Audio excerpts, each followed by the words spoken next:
Did you know why I was asked to do this? So I'll click our little got it on the recording. So I am, or I was the internal medicine residency program director for 8 years at George Washington University. And about 2 years ago, I shifted out of that position and became our vice chair for academic affairs for the Department of Medicine at George Washington University as well, which means that I get to oversee and help our residency program director, our fellowship program directors, and also the med school education that we do in internal medicine at GW. So suffice it to say, I've had 10 years of reading lots and lots and lots of applications for internal medicine, and the years before that where I just helped with interviews as other faculty do and reading them.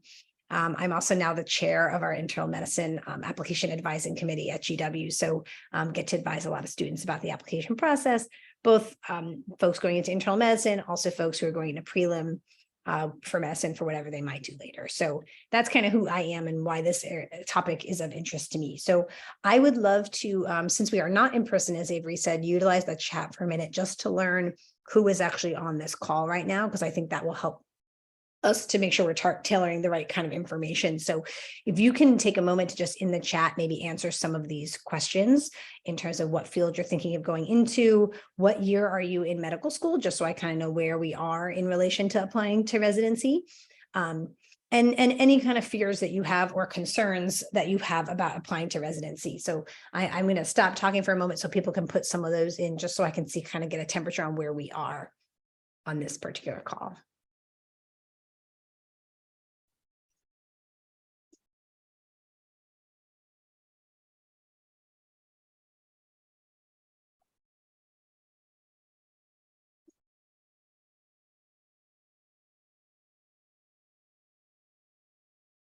Let me write that list in the chat for folks. You said where we are. Yes. Can you guys see my screen too, where I wrote them down, or no? Are you not able to see it? Yeah, I can see it. Oh, you can see it? Okay, perfect. I know, Avery, you're on your phone, so it might be coming up funny for you. I do see it now. Yeah. Excellent. And if you feel like question number 3 is going to take a while, feel free to answer and just like enter as you go, when you're doing. Okay, so we have an M4 with child neurology. Awesome. Ooh, and regional motivations. Okay, so I'm just going to jot some of these things down. So sort of regional motivations and M4 in surgery. Okay.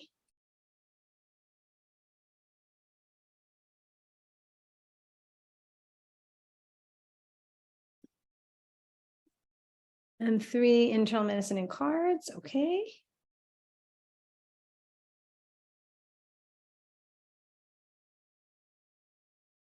Good. I love that we have someone who's an M3 who's saying like, hey, I'm being open-minded to what I love, right? And maybe I thought it was ortho initially, but then no. Okay.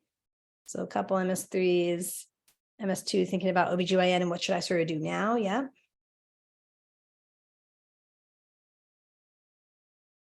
Okay.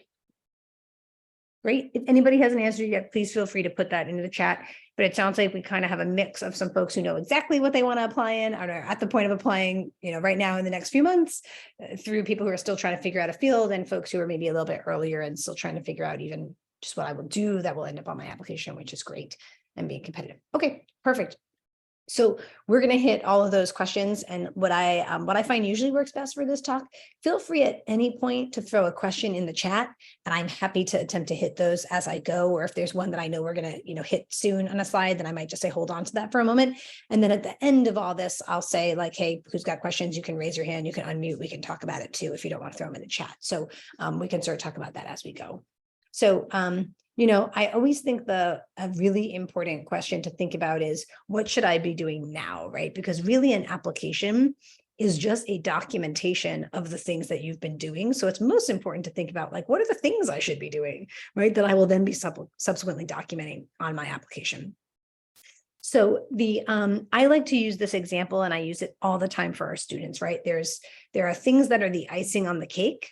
But what's really important is to make sure you have good cake, right? So program directors are interested in a lot of things about you, and your application will have a lot of opportunities for you to showcase different things about you, different achievements that you have.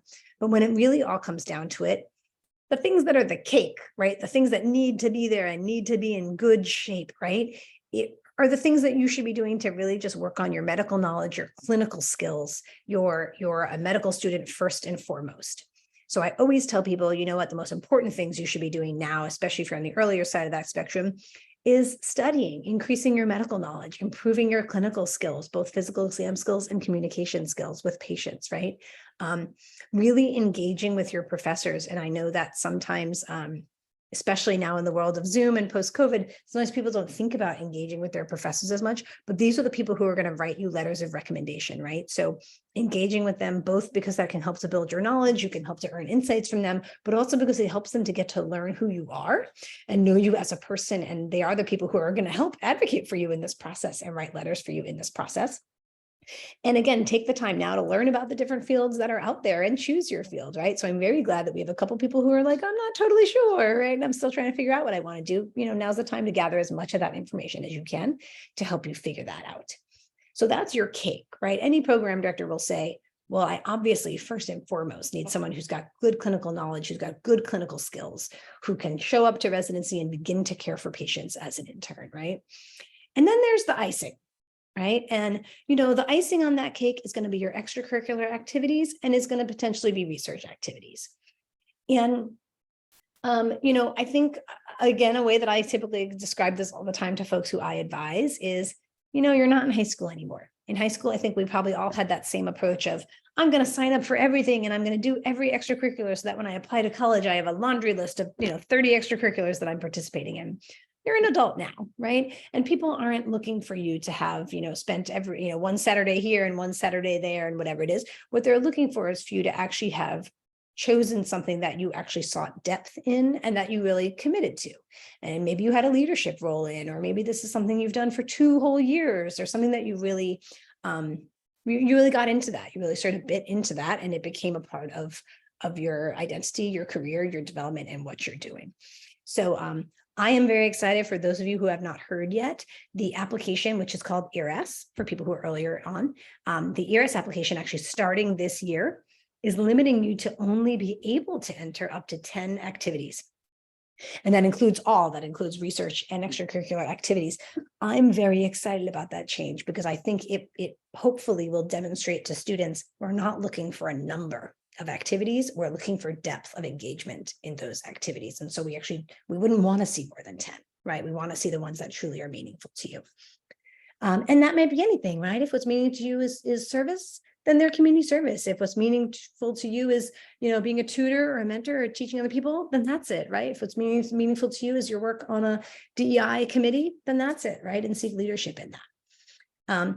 And then the other part of that icing is potentially research and scholarship. I will say that the importance of that to your residency application really varies in different fields quite a bit. So the person who said they were previously interested in ortho and now no longer interested in ortho, you really do need research to apply to ortho nowadays. For folks who are applying in internal medicine, you don't necessarily need research to apply in internal medicine. I would say similar in OBGYN. So the importance of that research will vary in different fields.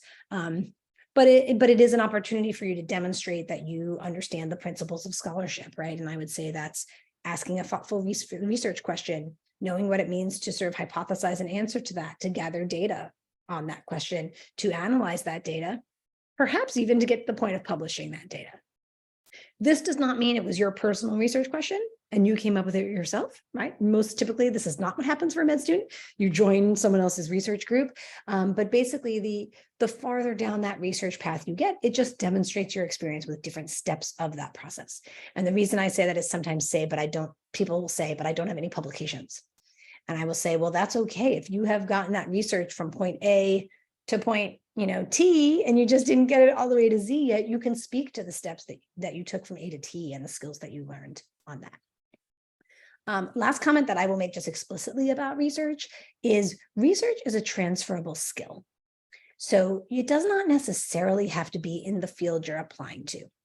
And I will say again, in some of our most competitive fields, they like to see it in their own field. But in general, again, what you're demonstrating with research is your knowledge of the process. your knowledge of how scientific method works and how you would go through those various steps, and you can transfer that skill to anything. So I will tell you, I had been interested in OBGYN when I started medical school. I worked in 2 different research labs that were both fertility research labs. I was really interested. I found fertility in research super fascinating. But then I decided not to be an OBGYN. And it was totally fine. On my interview days, I basically was able to talk about the skills that I learned by working in those labs. And again, those skills would be transferable to any research question, right, that we have. So, what should I be doing now? Certainly making sure you have good cake. And I tell people, once you know that you can have good cake, then you can think about icing on the top. If you are someone for whom you need to focus more on the actual cake, like your grades might struggle, your step scores might struggle, you need to actually really focus there. Don't sacrifice the cake for icing, right? So, I like to joke with students, a cupcake that doesn't have icing on it, that's a muffin. Everybody loves muffins. That's totally reasonable, right? That's okay if that's what you need to do, but you can't have icing on garbagey cake that nobody wants to eat, right? That's in the end, we are physicians. We need those clinical skills and that clinical knowledge. So focus there if you need to focus. And if you're someone who can add icing, go for it and add icing on top of that. And really the third thing that you should be doing now is this personal reflection. And I'm super excited to see in the chat already that some of you have already realized this and started doing that. So what is important to you? What do you envision for your career? What are your strengths? What field is going to be a potential good match for that? So I love that someone already wrote in the chat, like, hey, I've actually been thinking about ortho and thinking about what that means for what my actual life is going to look like. And I don't think that's what I want, right? So that personal reflection about what's important to you, if any of you feel like you want some guidance in that personal reflection, AAMC does have a whole website that's called Careers in Medicine, and they have some things that are not necessarily personality tests, I wouldn't use that word, but it's actually to help you figure out what are your areas of interest, what are your strengths, what are fields that might fit well with, and to learn different things about fields. So, I would say the same caveats to any kind of testing like that, but I think it's interesting to sort of take it and see what they think you might match up well with. So, once you're doing all those things, then you can think about your application as a way that you're documenting those things, right? So again, what do program directors look for? You'll see here I have the cupcake upside down. And again, that's really just to demonstrate we're mostly first and foremost looking for the cake. And then once you got good cake, we're going to start looking at the icing, right? So medical knowledge for sure. That's what you need to be a physician and be an intern on day one is medical knowledge. And then the traits that you need to be a successful doctor, right? So motivated, hardworking, recognizing that sometimes we have to put patients before us, right? Humble, learning from your mistakes. I think it's really important to remember we are not looking for people who are perfect and never make mistakes. Those people don't exist. We're looking for people who, when they made a mistake, they stopped, they reflected on it, they thought about what can I learn from that? How can I make sure I don't do that next time? And they address that. Going forward, that's the kind of person you want to be your doctor. You're not looking for a doctor who never makes mistakes because that person doesn't exist. Obviously someone who's going to have the softer skills that are required for a physician, right? You're not a scientist, you're a physician. So you need to have communication skills, empathy, clinical experience, and insight into the field, right? So that showing that you did actually reflect on what would it mean to be this kind of physician, and why do I think I'm a good fit for that, right? Or why am I interested in that? And then beyond that, again, this is where you get to the icing. It's great if someone can demonstrate leadership qualities. We want that. You don't necessarily have a residency full of leaders, but it would be great to have that, right? Consistent dedication to a cause. Again, this is that person, hey, maybe I only had one extracurricular, but I participated in that for 2 years. I became the president of that. I really, really can speak meaningfully to that activity. And then again, research and scholarship. So as long as you're sort of doing those things, again, your application is just going to be a way to document those things. So I do want to hit, I know someone had mentioned about regional interest, the thought about where to apply for fields. And this is really where your advisors in your field are going to be important. So I will say right off the bat, the strategies about how to apply are different for each of the different fields. So I don't want to make any sweeping statement that crosses fields because that's not true, but that's why it is important to have an advisor in your field who can tell you that. But the concept is right. So really, I think it shows the importance of personal reflection and that you thought about these programs as programs and where you'd apply. So I highly disencourage people from taking a strategy of just I'm just applying everywhere across the country, or I'm just throwing darts at a map and I'm just applying any place where they land across the country. The data shows that does not increase your chance of matching, actually, compared to a thoughtful approach about the individual programs. So I put there the data for internal medicine. I will tell you, it's actually not so different for every other field. It's just that it shifts a little bit to the right. So if you look at that graph there, this is from the NRMP. The graph has looked like this for many, many years. And you'll see this is an internal medicine. People who go on more than about 9 or 10 interviews, you are so highly likely to match that you don't really increase your chance of matching, right? You get to that like asymptotic point where you're almost approaching 100% right at around 9 or 10 interviews. If you're someone applying in more competitive fields, don't feel too nervous about that, because if you look at dermatology and orthopedic surgery, that exact same line exists, but it's closer to about 15 interviews. Okay. So what really, I think what you're looking for from your advisors in helping you is what collection of programs that seem appropriate for me should I apply to, in hopes that I can go on, if you're in internal medicine, 10 interviews. If you're applying in other fields, about 15 or so interviews. No one should be trying to go on 40 interviews, because A, you can't read enough to learn about those programs, and B, you're going to be so exhausted you won't do well at those interviews. Right. So I like showing people this data. This has been the data for many years and across all fields of the match. So you do want to be thoughtful about the programs you're applying to. And, you'll hear people use the term fit, right? I'm thinking about fit with a program. And I think that's right. I think that's what we're thinking about. And I get a lot of questions of like, well, how can I tell? How can I tell fit for a program? So some things that I think about that make a program feel different and therefore might be a fit sort of decision point for you. Location, right? So the most important thing is, where do you want to live? And I can't stress that enough. So the person who expressed regional preference and regional interest, that is totally appropriate. And every year I have some folks who I advise who come to me and say, I'll live anywhere. And I say, first of all, that's not true. I can probably think of lots of places where you will then say, I don't want to live there. So that just shows a lack of actual reflection about the locations where you want to live. And the second thing is, you're late enough in life that like you should have some preferences about where you live, right? And that's completely legitimate. And it will frankly help you to think about fit on your list. So do think about what locations work for you. Size of a program is also going to change fit in terms of what it feels like to be there, right? Are you going to have lots and lots of colleagues? Are you going to have just a few colleagues? Are you going there as a single person and maybe you only have very few colleagues? Are they all going to be married? And then you won't have other people you can hang out with who are not partnered, right? So the size of a program can matter both for your social life, but also for your work life, right? Will I be in a classroom with lots of people when I have my didactics? Am I someone who likes to be a small fish in a big pond? Or do I work better in my learning as a big fish in a small pond, right? And I think that's a different answer for everyone. Is there a particular patient population you're interested in, or a particular or unique training you want? So some examples of that might be, I really want a Spanish-speaking patient population. So then you want to look at programs that tend to be in those areas, right, where they will have larger Spanish-speaking populations. Or I'm really interested in, say, an urban underserved population. So then you want to look at programs that are located in that area. Or I'm interested in a rural population, et cetera. So there may be particular patient populations, there may be particular or unique training. So maybe this is particular surgical methods that are practiced there. Maybe this is, we at GW have an underserved medicine track. For example, we also have a lifestyle medicine track. That might be something of interest to someone who wants to apply. The culture is, the term culture is such a hard word to define. It's sort of, what does it feel like to actually be here? That's going to be really hard to discern until your interview day, I have to be honest. You can ask people about it. You can talk to prior grads of your medical school who are now there, and often deans can help you connect to those people. But it can be very hard, I think, as an outsider to get your finger on the pulse of culture until your interview day, when you actually can meet people who are there. In different cultures, just again, you might say, I actually do really well. I thrive in the culture of a large place that is highly competitive and people are elite and practicing at the top of their game. And then you actually want that kind of culture, versus you might say, I'm actually someone who I just do better in a space where there's going to be more individual attention.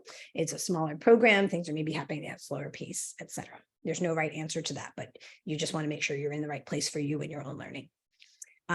The schedule, I always caution people about that. You definitely want to ask and think about the schedule.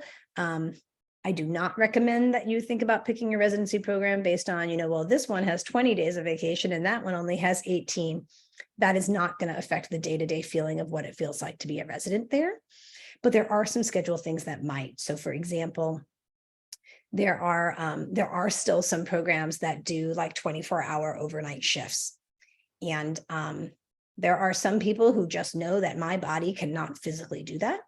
I think that's a wise thing to take into account about yourself. Your body physiology is not going to change in the next 2 years, right? So, I would say those things about schedule.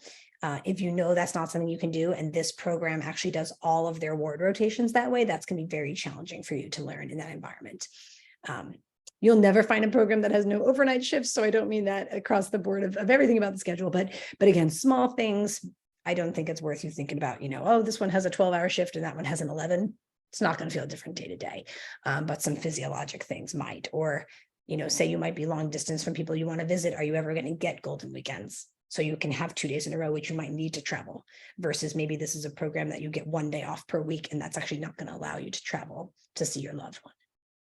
And that takes me into thinking about your personal needs. Do not forget about your personal needs. And I think that really matters. Some of that is location for sure.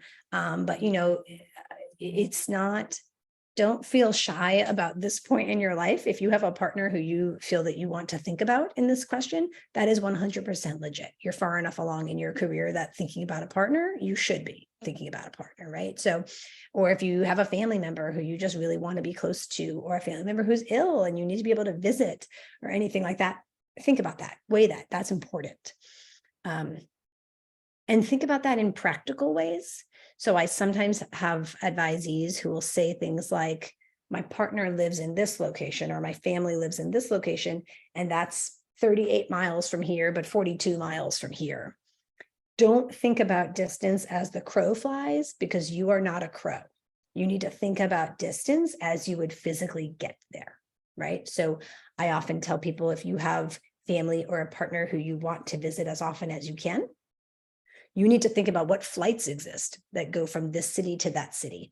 And so being in an airport that is a hub for an airline that goes to their city, that's probably better for you than being somewhere a little closer as the crow flies. Because if you don't plan on driving, you need a flight that actually exists on a normal flight path, preferably between two hubs. So there's a lot of options for that flight, and it's a little cheaper.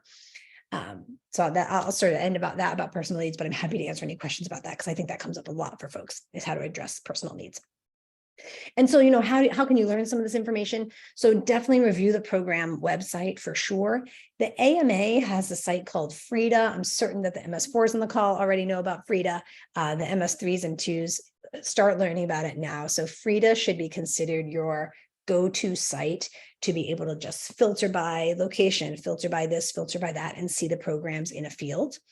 And annually, residency program directors, we update the descriptions and the information in Frida. So that really should be accurate each year, because we have to update that annually.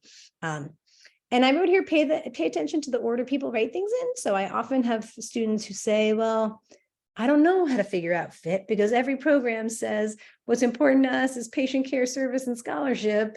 And like, they all say that, and that's the same thing, everywhere. But pay attention to the way people chose the order, right? We choose the order as a program director. And so some people say research, patient care, and service. Some people say community service to our underserved community, and research, right? So you can tell if you start to pay attention to, the program director made their website. The program director wrote that blurb in Frida. And so, we all have a tripartite mission, but what are we putting up front about that tripartite mission?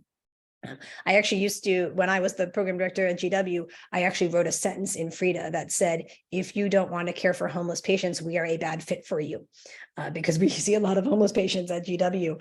And I always thought that was probably the most helpful thing I could write for an applicant, So people don't always write it that explicitly, but you can potentially see kind of when they chose the order, where do they put them? Where do they do that?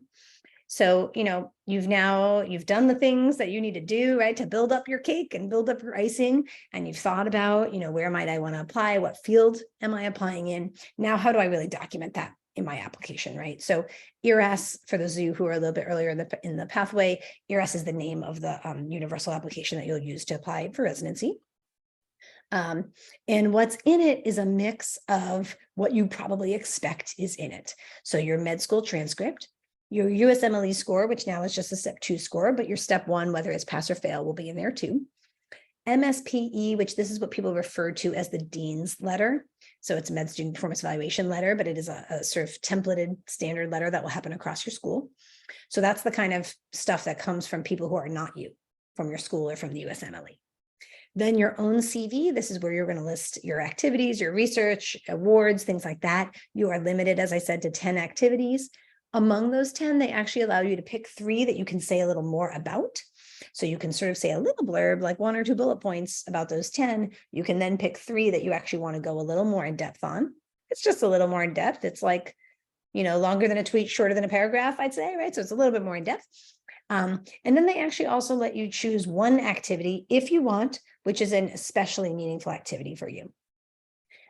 That can be a school activity, but what it's really intended for is for people who have an activity that has been meaningful to you in your career development that is not a school activity that you can document on your CV. So an example of that might be, I cared for an ill parent, actually, and that has really impacted my desire to become a doctor. There's no place you can write that on your CV, but they want to have an opportunity for you to write that activity on your application if that's useful, or someone who has a particular experience with overcoming hardship or a particular experience that demonstrates resiliency, for you to be able to note that on the applications. That's really what that sort of 1 activity that's particularly meaningful is kind of meant to be.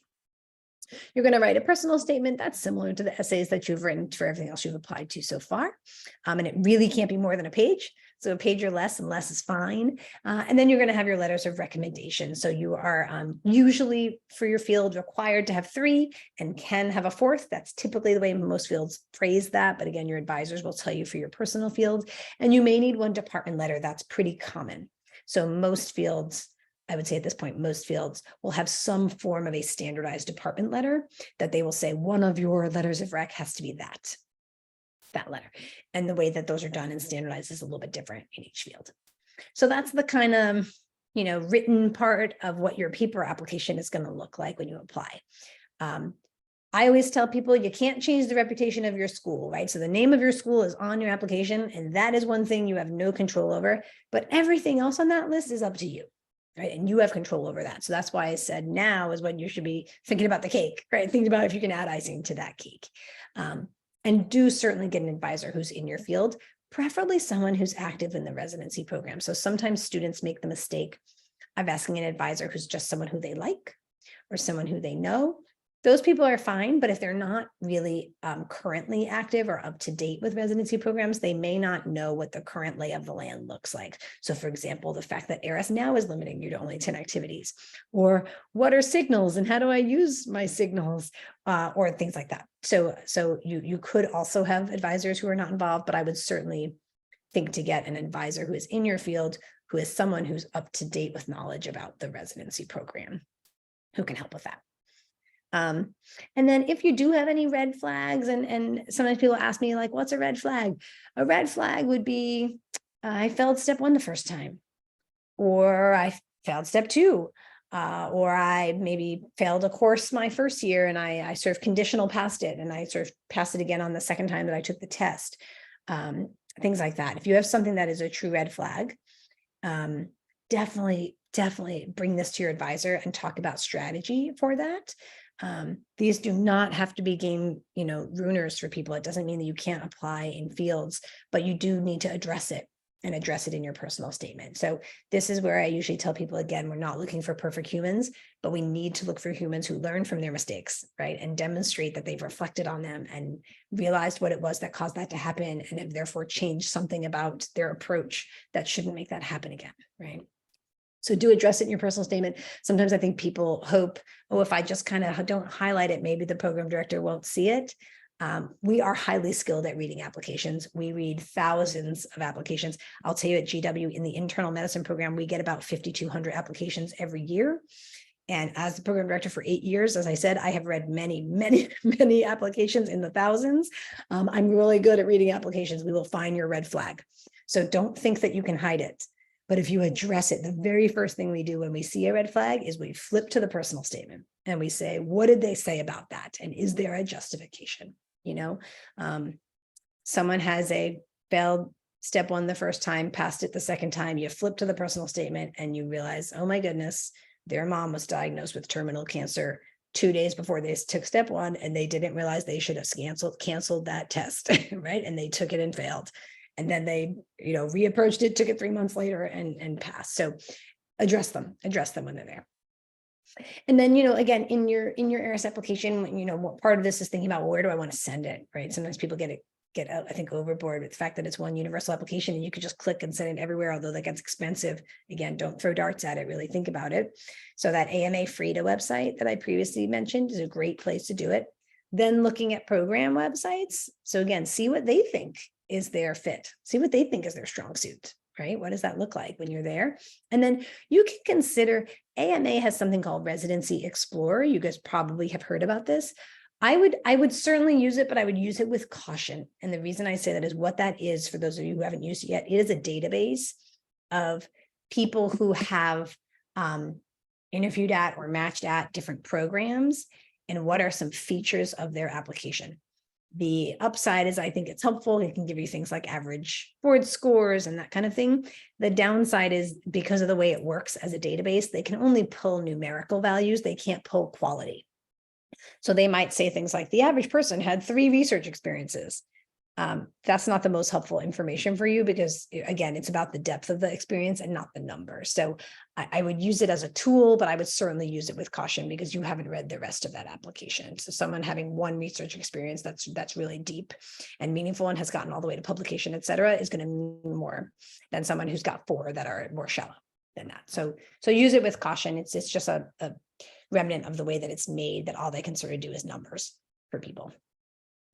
So that's it. That's your paper application, right? That you're going to send to folks, and program director is going to look for your cake, look for icing, and we'll look for fit too, right? Our goal is to get residents who feel like a good fit for our program also, just like you're looking for a program that fits for you. I'm not going to talk a lot about preparing for your interview because I know that one of the subsequent talks in this series is about the interview. But suffice it to say, you do want to know your application and be able to speak thoughtfully to everything on your CV. So if you have a moment of like, if someone asks me a question about that, I'm not sure I can really speak thoughtfully or knowledgeably about that, don't put it in your application. And the reason I say that is in my own experience, if I ask someone a question about, say, a project that they did, and they can't really speak thoughtfully about the project, then it actually makes me question everything they wrote in that application, right? And I say, well, maybe you can't think thoughtfully about any of these things, right, that are on there. So only include those things that you can speak thoughtfully about. Definitely read about the program website and, write down questions that you can ask about this particular program. So again, we want people who are interested in our program, not just interested in internal medicine. So check out our website, take notes. I love nothing more than when someone shows up at the interview and says, hey, I noticed on your website that you guys have this track. Can you tell me more about that track, right? And then that tells me this is someone who does their homework, who prepared for this interview, right, and thought about it.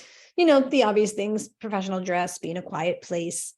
Be positive and upbeat and polite to everyone. And I really mean everyone. If you meet them as part of the interview, they will have a role in saying whether they think you belong at that program. And this especially includes staff and residency coordinators, certainly includes residents and anyone else you interact with. So it's really fair game. Anybody you meet is someone who we're going to ask about their assessment of you, and if they think that you fit here and that you belong here.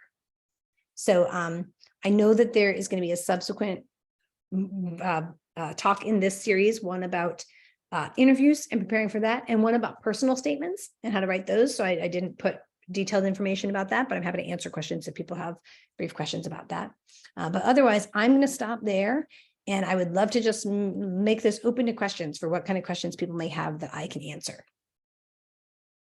And again, if you would like to raise your hand and unmute, that might be easier so you don't have to type a long question. Or if you want to put a question in the chat, I'm happy to take them there as well, whatever works for folks.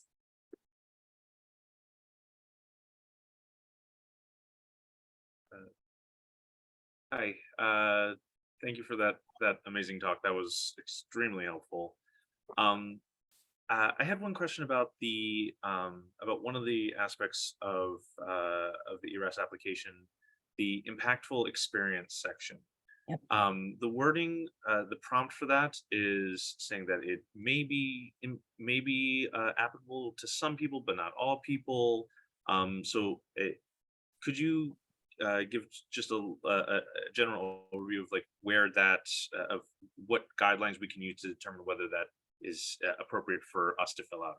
Yep, absolutely. So I would think about that as the when I made the comment about there's a section of the application. So thank you for using the right words. I forgot what it was called. It's the impactful experience is what it is called. It's a section where I would think of that as, is there something that I think is an experience that's important? It's been important to my career path. It's been important to my desire to enter medicine. It has taught me things that are relevant to those things, but it's like not an activity that belongs on a CV. And so again, I'll give you one example of that. Just last year, I was advising a student who's right before her 4th year, her mother was diagnosed with pancreatic cancer, and she flew home and became her mom's caretaker. That is like not something you can write on your CV. It's not a extracurricular activity, but it sure did impact her desire to become an oncologist, right? And so her experience in being a caretaker for her mom is actually a relevant career experience, okay? So I would use that for the impactful experience. And again, most people don't have that, right? That's a horribly tragic experience. We don't want everyone to have had that experience. But if you do, you probably gained a lot of insight from that experience, right? It probably is quite relevant to your desire to pursue medicine or something that you took away from that. Another experience, again, when we think more about the like hardship or resiliency category, maybe you are a student who, hey, I went to college, but I was only able to fund that by working 2 jobs, and in the summers, working a 3rd and kind of funding each semester of college as I went along and did that. You may not be able to really demonstrate that on your CV, but I would say that is really outside of the typical experience of most med school applicants, right? And most college students. And that demonstrates to me important traits that help you be a doctor. That shows really good time management, right? That shows a lot of commitment to your education, right? So does that help? So this is why I would say these are not experiences by definition. Most people haven't had one of these, right? But if you find when you reflect on that you're someone who kind of does have one of these, like actually, this was like a meaningful life experience to me that taught me something that is actually really relevant to me becoming a doctor. They're just giving you an opportunity to express that. Yeah, that helps me contextualize that really well. Thank you so much. Perfect. Great.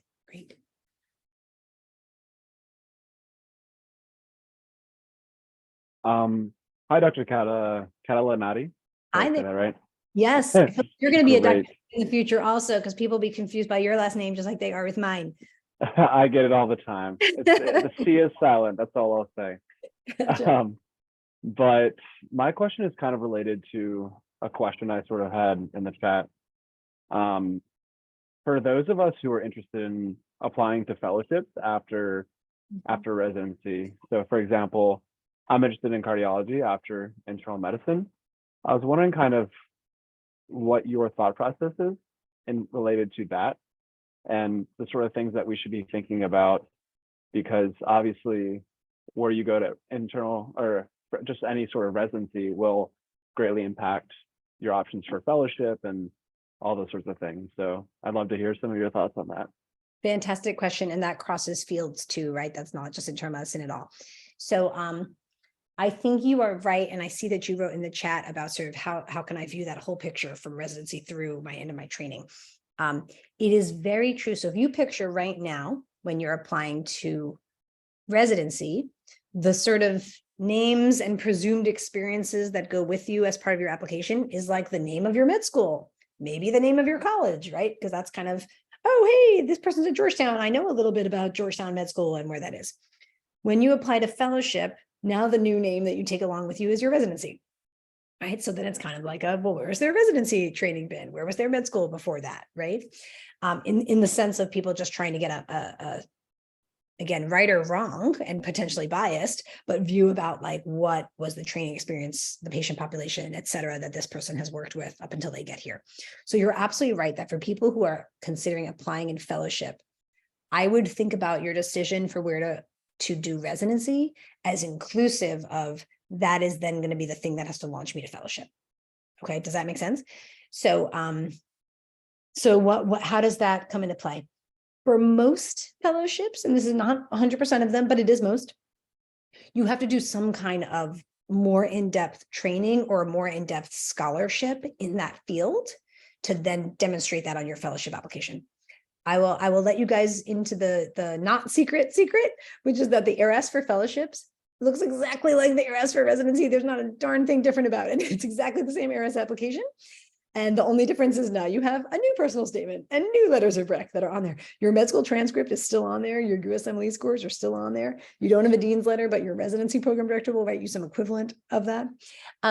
So there's not a lot that's different structurally to that letter. And it's just a question of how do those now demonstrate my new interest? So how will I have experiences in residency that I will then say, this has prepared me to go into cardiology fellowship? So the reason I mention that is, I think there's a lot of misunderstanding about the difference between university programs and community programs.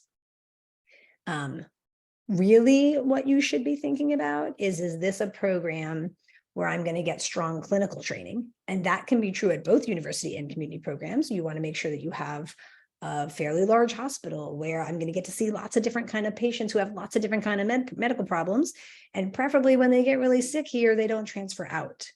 So I usually tell students, there's nothing wrong with training at a community hospital. If that's a large community hospital where patients don't transfer out, you're going to get awesome clinical training there, right? If it's a small community hospital that's located right near a really large university, when people get really sick there, they might transfer out, and then you've lost the learning experience of that patient. Okay, so again, since we're all in DC, I'll give you DC's examples of this if that makes sense. So our most, like our local community programs include Washington Hospital Center and Inova Fairfax. And I know Fairfax doesn't have all of them, but they have internal medicine training. Think about now, picture in your mind the size of Washington Hospital Center, right? And the size of Inova Fairfax. Oh my goodness, they are way larger than GW and Georgetown, right?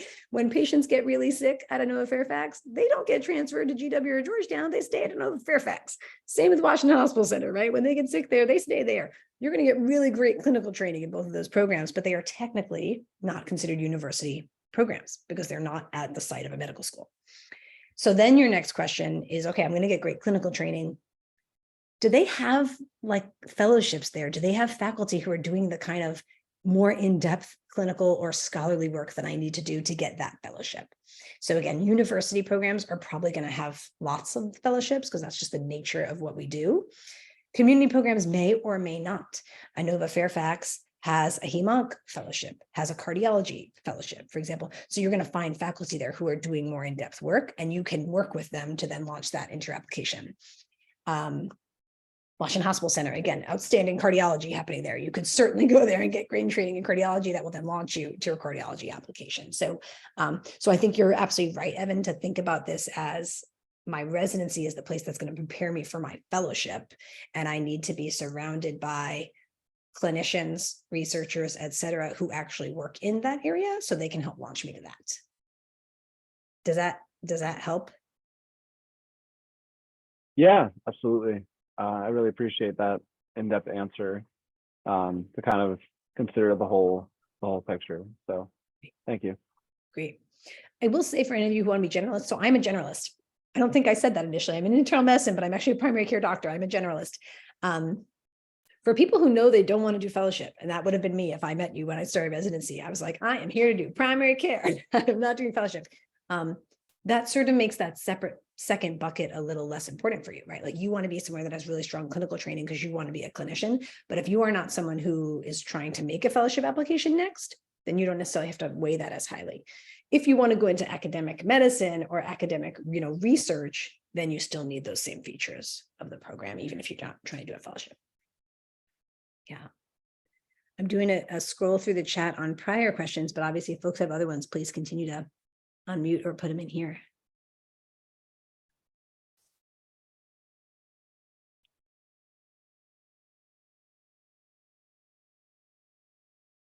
Oh yeah, I would love to answer this. So someone wrote a direct message to me about why I switched from OB-GYN. So I'm going to preface this story by saying I think what's most important is that we all reflect on what's interesting and meaningful for us. And so I'll tell you why I realized OBGYN was not for me, but it is not in any way to say why it should not be for other people. So I went to med school. I had a real strong interest in women's health. It's actually the reason I went to medical school. And I was like, I'm going to be a gynecologist. That's who does women's health. I did not know any doctors at the time. I have no doctors in my family. So I did not know anything more detailed than the fact that like in college, I got birth control pills from my gynecologist. That was like filled my knowledge of gynecology. At the end of second year of medical school, so I did go that long before I learned. At the end of second year of med school, I was having a conversation with someone in which they told me that gynecologists are surgeons. And I did not know that actually. But it was quite clear to me that I was not interested in a surgical specialty. I would say during my anatomy course, that became really clear to me. I was not interested in doing that. So I suddenly finished second year and thought, oh my God, I don't want to do the field that I came here to do. And then I started my rotations right after that. And I happened to have my first rotation be internal medicine. It became pretty clear to me. And again, if I had done the personal reflection, I would have realized this about myself, that I am very much a generalist. I'm a generalist in all parts of my life. So, and I often tell students that, like, reflect on the other parts of your life, and it might help you figure out if you're a generalist or not. So what I mean by that, in case it helps you, is I like to run, mostly 5Ks and 10Ks. I don't ever want to do a marathon because that would bore the heck out of me to do the training you have to do to do a marathon, right? I like to play the ukulele. I do it once a week on Saturdays. I like to play the flute. I do it once a week on Tuesdays. So I'm in every aspect of my life, someone who I have a lot of interests and I really like to jump between those interests. But what I don't like to do is gain all the expertise to be really great at one of those things, because I personally find that boring, which is why I knew I shouldn't specialize in something. So for me, my decision to not be OB/GYN was really based on the sudden knowledge that it was a surgical field. And then I reflected on what is it that I like about OB/GYN, what I really just liked was office-based gynecology. I really liked contraception, STDs, and I realized actually that's primary care. So that just fit with my other interests pretty well. So that was my personal kind of reflection that led me to that. But again, I think other people will have that reflection and it'll take them to OB/GYN to say. Yeah. Other questions? I see that someone wrote in the chat, and this is the person who said, well, when I was thinking ortho, the fear of not matching was a very real concern. That's making me just think of this. One thing I will say, I think, gosh, the internet is so useful for so many things, and it is so harmful to people applying to residency. You can think of it the same way as when you tell your patients, please don't Google your medical problem and then freak out with all the crazy pictures that you see, right? Because the only people posting on the internet are the people who have the crazy version of this medical problem.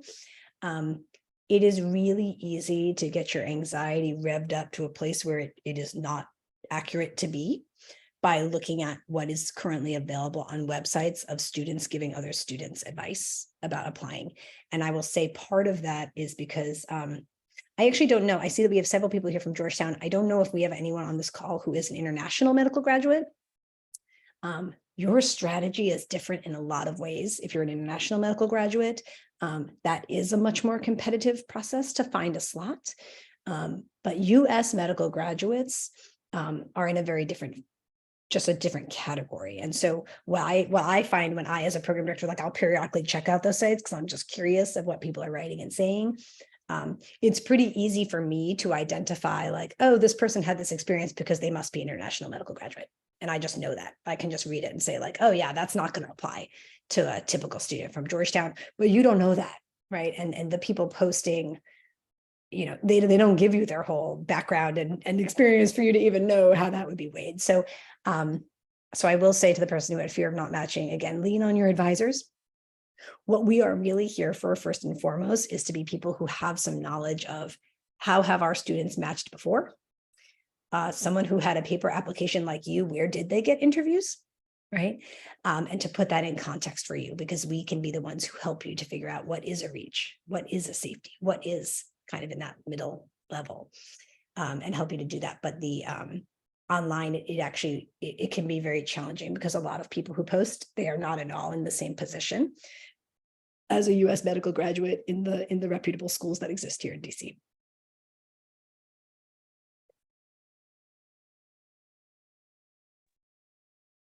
Thank you for that information. I actually, it's funny because I kind of had a little bit of a life situation happen between my second and third year. So I ended up taking a leave of absence and turned that into an orthopedics research year, which I wasn't really planning on to because I think I burnt myself out a little bit with research the first 2 years that led to some other things happening. But you know, I think it was a good realization to also see that I don't think I want to see 60 patients in clinic every clinic day. And I actually really enjoyed my primary care rotation that I had first at GW. So yeah, it's been a very big change, and I'm a little lost, but I'm sure I'll figure it out. But thank you for this talk. It was really helpful. Yeah, and I love that you're staying open-minded to that. And like, again, just like to keep taking your own pulse on that, right? Like, what do I think about this experience? So I actually didn't say before to the person who asked about why I switched out of OBGYN. So I made that, or in my mind, sort of made that, decision, started my rotations, loved internal medicine, kept an open mind, really liked a lot of things, which is why I'm a generalist, right? So I liked a lot of rotations.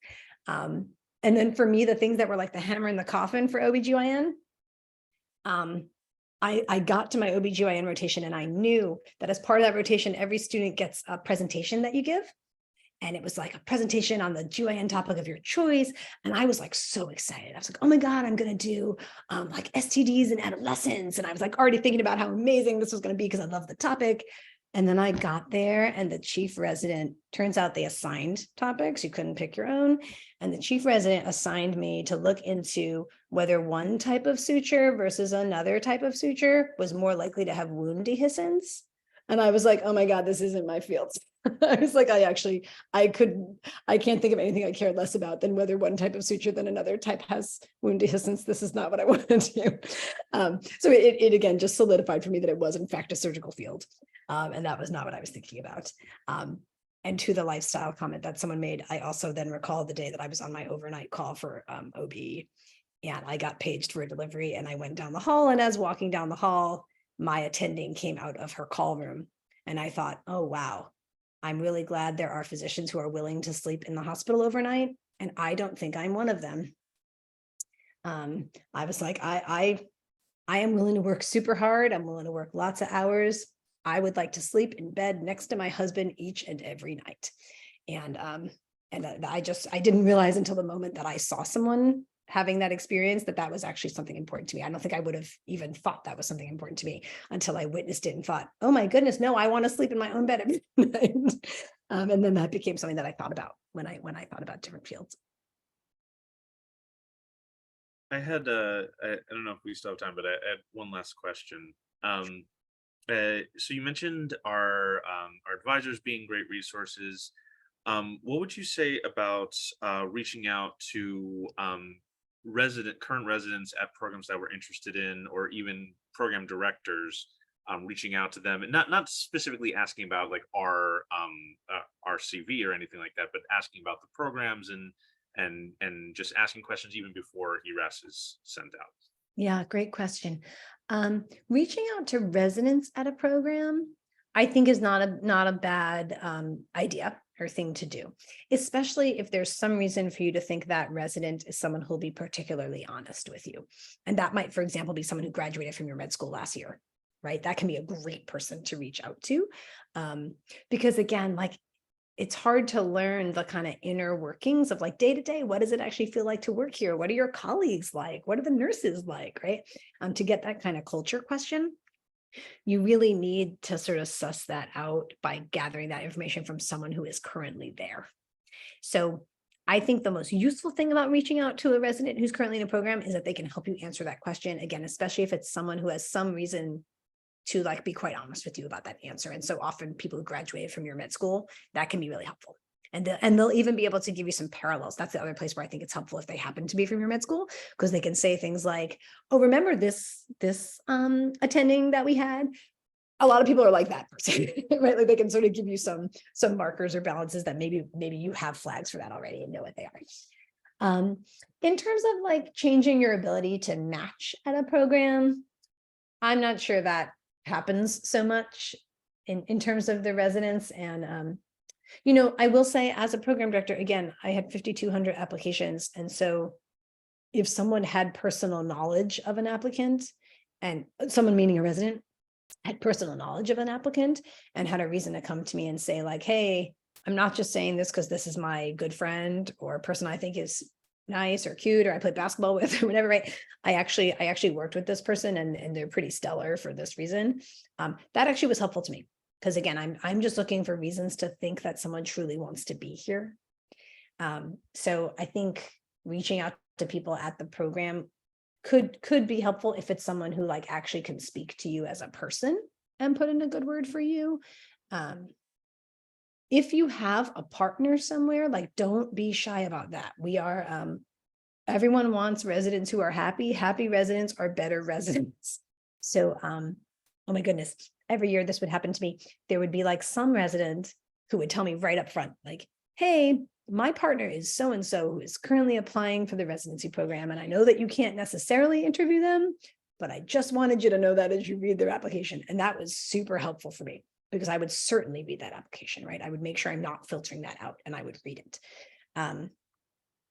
Again, it's less helpful if someone's just like, that guy's nice. Not sure what to do with that information.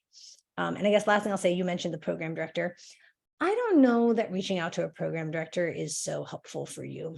And the reason I say it, one is program directors are like swamped with all sorts of email messages from people. Two is like, we're in a little bit of a different position to be able to talk to you. So like, I'm not necessarily the voice of who really can tell you about the culture and answer those questions for you. So, I know in internal medicine, many program directors have a policy of like, we actually will not have like on the side communication with potential applicants to the program because it's really not fair to the other applicants to the program with whom like we didn't have that. So yeah, I would ask your advisor, perhaps that's different in your personal field, but I don't think reaching out to program directors for like general questions is so helpful. I should say the difference that, so let's say you have submitted an application, you have not heard back and you really want to go there. That is when you reach out to the program director or more often to the program coordinator. That's usually the email address that's posted on the website.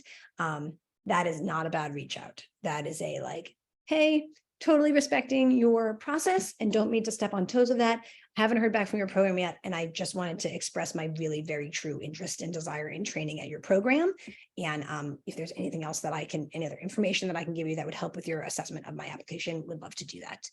And that is, again, an email like that expresses like true individual interest in my program would make me say like, oh, did we see that application? Did we filter that? Let's make sure we go read that application. But I wouldn't do that until you are in that point of the like, I applied, I haven't heard from them, and they're probably in the time where they're sending interviews. Maybe I should go express a little interest. That's probably more useful communication with a program director or a program coordinator. Thank you. That was all extremely helpful. Oh, good. Excellent. Amazing. So thank you so much, as I'm echoing everyone in here, for your candid reflections. These are been some great tools for today. I personally wanted to talk about how perfect the example was about just icing on the cake and the muffin. It just made it so digestible. I'm not trying to continue the pun.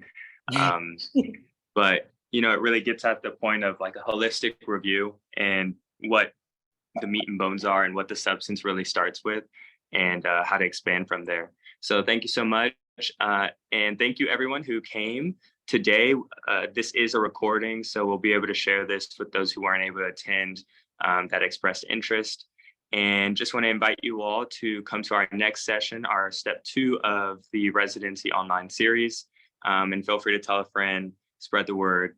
We love seeing you here and inviting you to all these events. So thank you so much. So everyone have a great night. Thank you. Thanks, everyone.